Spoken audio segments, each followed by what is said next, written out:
Imagine the ultimate nightmare scenario. But there's no explosion, no frantic distress call, No warning at all. just silence.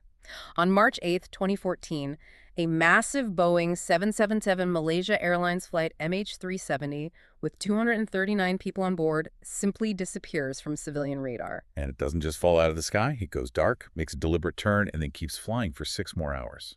A ghost flight. It's a story that I think exposed this deep vulnerability we didn't even know we had in global aviation. Absolutely. I mean, how can a plane that size just cease to exist in our hyper-connected world? It left Kuala Lumpur, headed for Beijing. The first 40 minutes, totally routine. Just another flight. Exactly. But the shift from that textbook flight to a complete orchestrated disappearance, it launched a forensic investigation unlike anything aviation had ever seen. And that's what we're doing today. A deep dive into those invisible signals, the extraordinary and, sometimes contested data that tracked this ghost flight. We're going to piece it together. We are. We're looking at the evidence of intent, the ingenuity of the analysts, and the really dramatic revelation that was hidden in the plane's final 8 seconds of communication. So we have to start with that initial timeline, because that's what tells us who was in control. Okay, so what's the last normal thing we hear from the plane? The last recorded routine system check. It's called an ACARS transmission. It came at 17.07 Zulu time. And it basically said what? All good? All good. All systems were functioning perfectly right on the planned flight path. And then the sequence begins. Yeah. And it's not like a light switch flipping off. It's more methodical. It is. It's very deliberate. The first big event happens at 17.21. That's when the plane's secondary radar transponder goes offline. Which is the box that's actively telling air traffic control, hey, I'm MH370, I'm at this altitude, going this fast. Precisely. You turn that off, and to civilian radar, you effectively become a ghost. You're just a blip on a military screen with no identification. And what that military radar saw next just changes the entire story. It changes everything. The radar tracks the plane making a sharp, hard turn back. It completely deviates from its flight plan, heads back across the Malaysian peninsula, and then northwest into the Malacca Straits. And this wasn't the autopilot acting up? No, this was the crucial finding. Simulator trials confirmed that this initial turn was made while the aircraft was under manual control. Someone was flying that plane. Someone was actively steering it away from its destination in total silence. And this brings us to a really critical failure on the ground. The air traffic control response. Right. There were multiple failures. First, Kuala Lumpur ATC handed the plane off to Vietnamese control to Ho Chi Minh too early, before the agreed-upon point. Okay. Then, when Ho Chi Minh realized they couldn't contact the plane, they didn't notify Kuala Lumpur quickly enough. So there's this gap, this dead zone, where no one is really sure who's responsible for the plane. A critical delay. It completely hampered the search and rescue. For over an hour, nobody officially knew that the plane was already hundreds of miles in the wrong direction. So, the plane is dark, the transponder's off, it's evaded air traffic control. But somehow, we know it flew for 6 more hours. How do you even begin to track a ghost? This is where the genius of the digital forensics comes in. The only evidence we have come from a single passive thread of communication. And that's with a satellite. With the Inmarsat 3F1 satellite, which is parked in orbit way out over the Indian Ocean.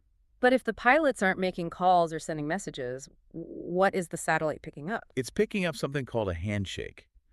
The plane has a satellite data unit, an STU, and it's programmed to, well, automatically ping the satellite about once an hour. Just to do what? To check in? Essentially, yeah. It's the plane system just saying, I'm still here, the link is active, even if no one is using it. It's a tiny, invisible digital footprint. Wow. Okay, so from these tiny hourly check-ins, what on earth can you figure out? 2 incredible pieces of data. The first one is called the burst timing offset, or BTO. It's just a measurement of the time it takes for that signal to go from the plane up to the satellite and back down again. A round trip. Round trip. And since we know the speed of light, that time measurement gives you the exact distance between the plane and the satellite at that moment. And that's how they drew those famous arcs, those huge rings on the map of the Indian Ocean. Exactly. At the time of each handshake, the plane had to be somewhere on that circle. But a circle isn't a location. I mean, it's a line thousands of miles long. Right. It's way too big of an area. So they needed the second piece of the puzzle, the burst frequency offset, the BFO. Okay, this sounds more complicated. It is, but the concept is actually pretty simple. It's the Doppler shift. Like an ambulance siren. Exactly like an ambulance siren. The pitch sounds higher when it's coming towards you and lower when it's moving away. Right. The BFO measures that same kind of shift in the radio frequency from the plane. If the plane is flying towards the satellite's position, the frequency goes up. If it's flying away, the frequency goes down. That is it's incredible. So you combine the two, the distance from the BTO and the direction of travel from the BFO. And you get a flight path. It was the key that unlocked everything.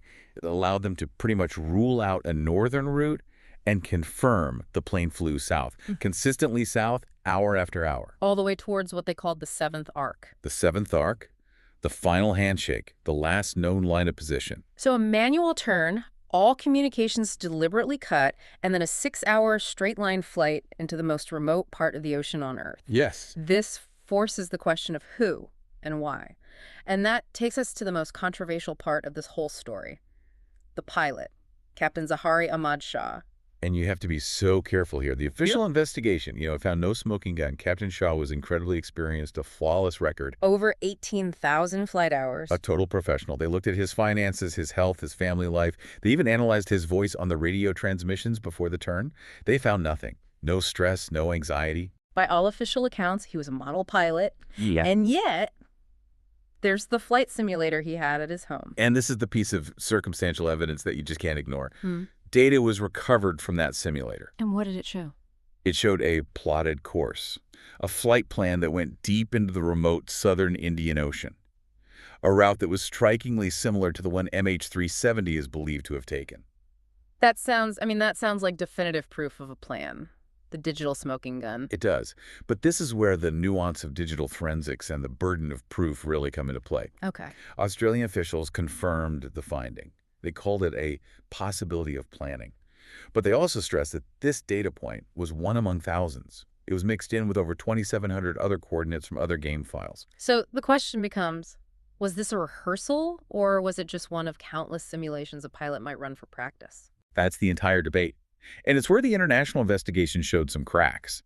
While the Australians were public about its significance, Malaysian officials initially downplayed it, pointing to all the other irrelevant data. It's the central conflict of the whole case, really. The digital evidence suggests a plan, but there's enough noise to create reasonable doubt. But what isn't in doubt is that the plane kept flying for 6 hours. And that fact really undercuts other theories. Like a fire in the cargo hold, maybe from the lithium batteries it was carrying? Exactly. A major fire or a catastrophic mechanical failure.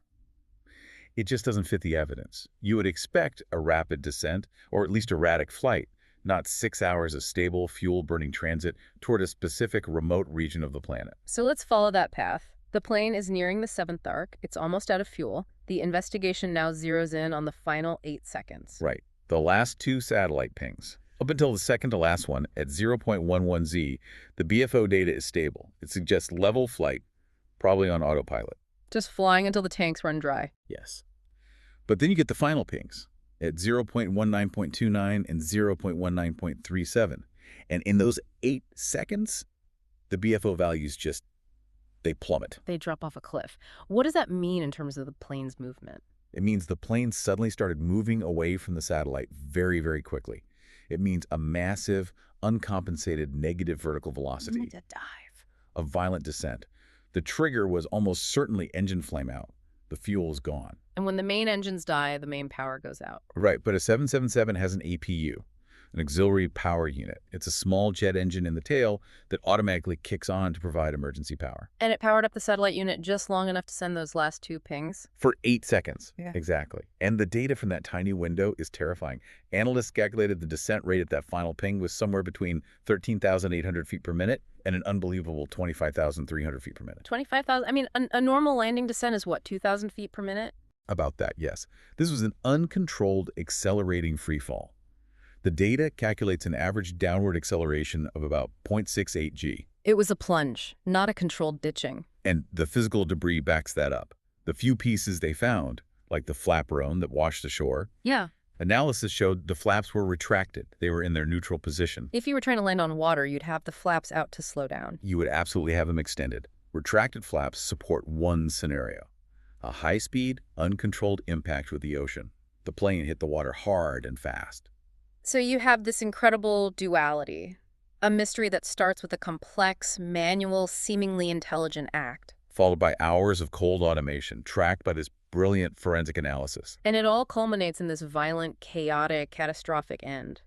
The why is still just out of reach. It is. And that ambiguity, that profound failure to locate a plane in distress, forced a massive change in aviation.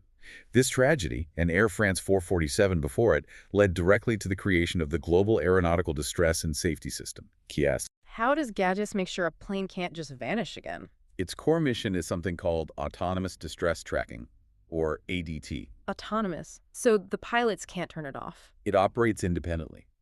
Once a distress condition is triggered, the system automatically transmits the plane's 4D position, latitude, longitude, altitude, and time, at least once every minute. So there's a constant breadcrumb trail. A constant trail. It can localize a crash site to within 6 nautical miles immediately. The world decided that this kind of silence was no longer an option. A profound technical solution to the problem. It fixes the where, even if the why remains a mystery. And the search, of course, continues even now. It does, and that's the ultimate legacy of MH370, isn't it? The silence of this one flight forced the entire industry to build a system to ensure no plane can ever be truly silent again. The very technology that found the clues to where it went was created because we still can't answer the question of human intent.